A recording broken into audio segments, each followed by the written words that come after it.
Men det känns väldigt ärofyllt. Jag är mig jätteglad. Tror inte att det kommer förändras jättemycket utan ska försöka vara den jag är och kommunicera så mycket som möjligt och hjälpa laget och vill alltid det bästa för laget. Så att, inte så stora förändringar. Vilket blir ditt sista budskap in mot avspark då? Nej, men att vi ska försöka vara modiga. Vi kommer tappa boll, men jag tror att det viktigaste är att reagera och försöka vinna tillbaka den så snabbt som möjligt. Och våga spela vårt spel. Det kommer bli nycklar.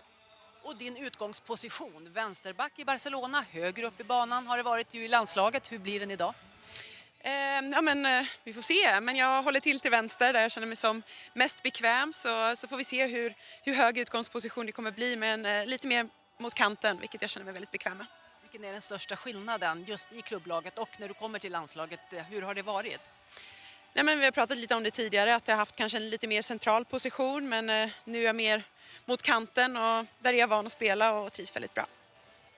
Nej, men vi har ju väldigt många ledare i det här laget liksom, och Fridolin har varit med väldigt länge och erfaren här och nu när Kosovar är vid sidan här och Magda är utanför truppen så känns det som att Fridolin är ett av flera alternativ som kan ha lagkaptensbindeln idag. Just Aslani och Eriksson då, som de två som brukar vara kaptener. Varför är Aslani på bänken?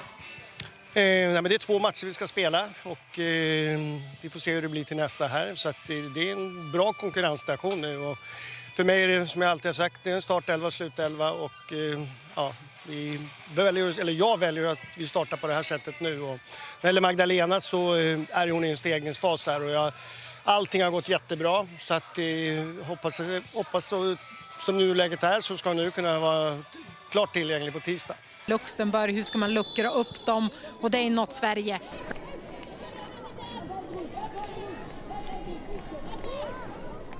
Ja, läckert har roll för 2 tunnlar.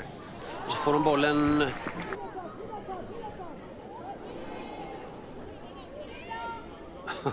Ja, det är trångt. Kolla hur många, det är 5 spelare där. Ja, in med bollen nu då. Så ja, vilken fin räddning. Nu då för Sverige. Det är en fantastisk räddning där utav Schlime. Alltså verkligen beröm till henne. Det är ett bra anfall här av Sverige. Men vilken räddning. Rytting Kaneryd till Angeldal. Prova skott. Och så ska den verkligen sitta rakt upp i krysset. Ja, vilket skott hon har äntligen för Sveriges del. Ett avslut. Och snacka om avslut. Jo, jag tackar jag. Ja, fantastiskt och helt rätt spelare att få Angeldal rätt vänd. Det läget en otroligt bra avslutare.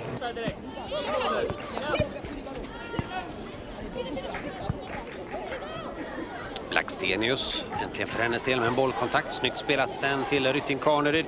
Det där är ett jättebra anfall och en strålande räddning igen. Och där ska det naturligtvis vara mål, men det är Sveriges i särklass bästa anfall hittills i matchen. Förutom målet då, för det ledde ju till ett mål. Men mycket vackert kombinationsspel. Det är inte över ännu här då. Nej, det vill sig inte. Ett strålande läge för Blackstenius. Men nu börjar målchanserna rada upp sig här för Sverige. Även om det är bra räddningar, men mycket bättre anfall, mycket bättre fart. Rytting Kaneryd och nu är det utökat till 2-0. Som sagt var, nu kommer målen, nu kommer målchanserna. 6:e landslagsmålet, 47:e landskampen för den så formstarka spelaren Johanna Rytting Kaneryd. Återerövringsspelet, man vinner igen den och så sätter man den snabbare. Här är det ju vackert, Kaneryd är bra i det här läget och kan ju med väldigt god tid lägga in bollen. Rolfö här då för Kafaji. Farligt på returen där Blackstenius har chansen och det är en chanser. Bennison som ser ut att vara i bra form.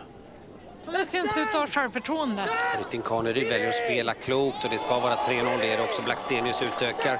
Ja, väldigt fint anfall. Och det är avblåst uppenbarligen. Det är offside, så målet är inte godkänt. Men det är ändå ett bra anfall. Det blir inte godkänt.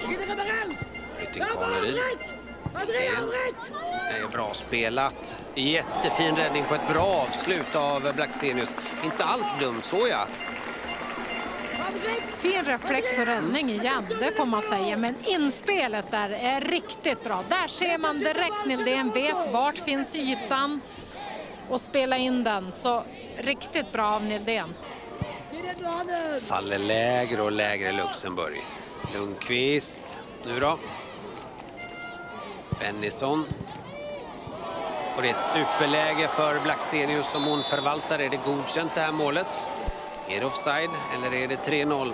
Döma av det inte är något jubel här så är det alltså inte godkänt. Och Blackstenius uppenbarligen i position där det inte blir godkänt. Vi hör då från Mattias Ever, redaktören, som kollar tillbaka på produktionen här. Mattias Lani som är i offside-position i det föregående momentet. Och därav bedömningen. Vi går och läser den där bollen återigen. Jakobsson. Bra boll, jättefint. Och nu är det inget offside-mål. Det är Blackstenius som gör det. Och det är ett bra inhopp här utav Sofia Jakobsson. Och ett skickligt avslut där också utav målskytten Stina Blackstenius som har varit löpvillig här i den andra halvleken. 3-0. Ja, äntligen får vi säga för svensk del. Och både godkänt och ett bra av Sofia att spela in i den ytan. Och att Blackstenius också bara trycka in det och ha ett distinkt avslut. Det har blivit det här glimrande och nu har man väl det att man vill se fler sådana sekvenser. Även om Snyggt. det var snyggt, ja. Jakobsson innan Anna fortsätter. Här uppe returen, titta! Evelyn EJ gör mål.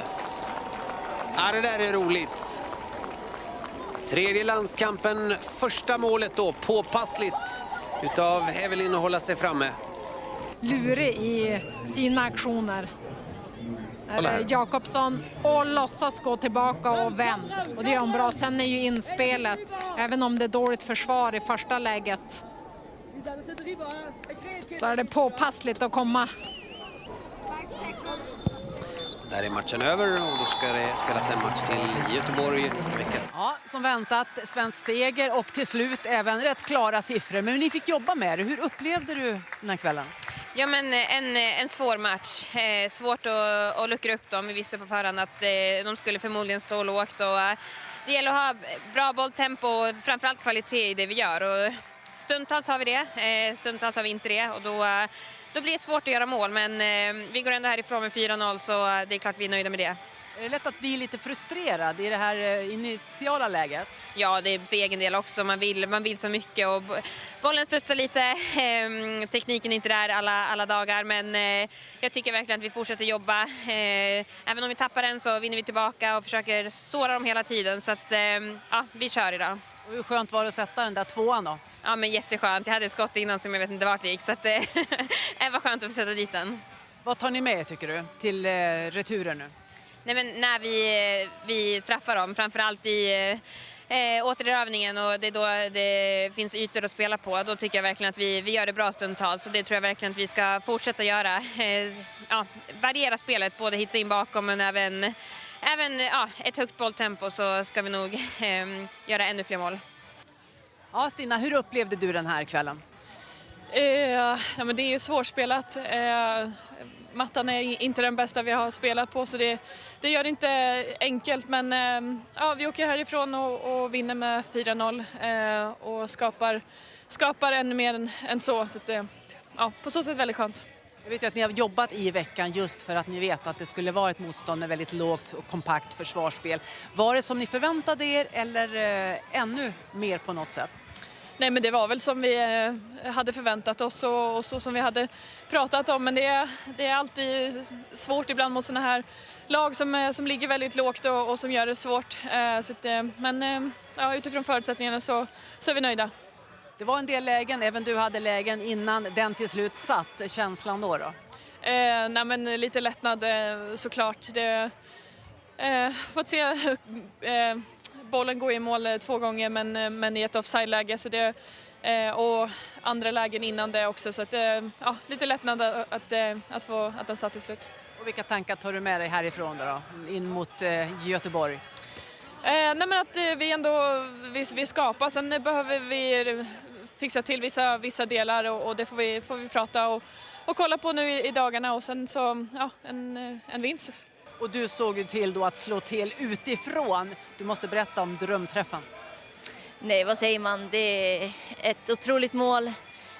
Den satt där den skulle, så det var riktigt fint faktiskt. Man brukar ju säga att man ibland i sådana där lägen känner när bollen lämnar foten, var det så? Ja, jag kände direkt att den här kommer sitta fint. Och vad betydde det sen då för att det skulle lossna lite mer? Nej, men det är alltid skönt att få första målet när man möter ett sånt här motstånd. Så det är alltid skönt att spräcka den nollan och sen kan man spela lite mer avslappnat och köra på. Vad tycker du att ni ska ta med er nu inför returmötet? Nej, men jag tycker vi ska ta med oss mycket. Vi försöker hela tiden hota och komma in bakom dem och gå på attacker så ofta vi kan. Så det är väl mycket från den här matchen vi kan ta med oss och även göra bättre till nästa.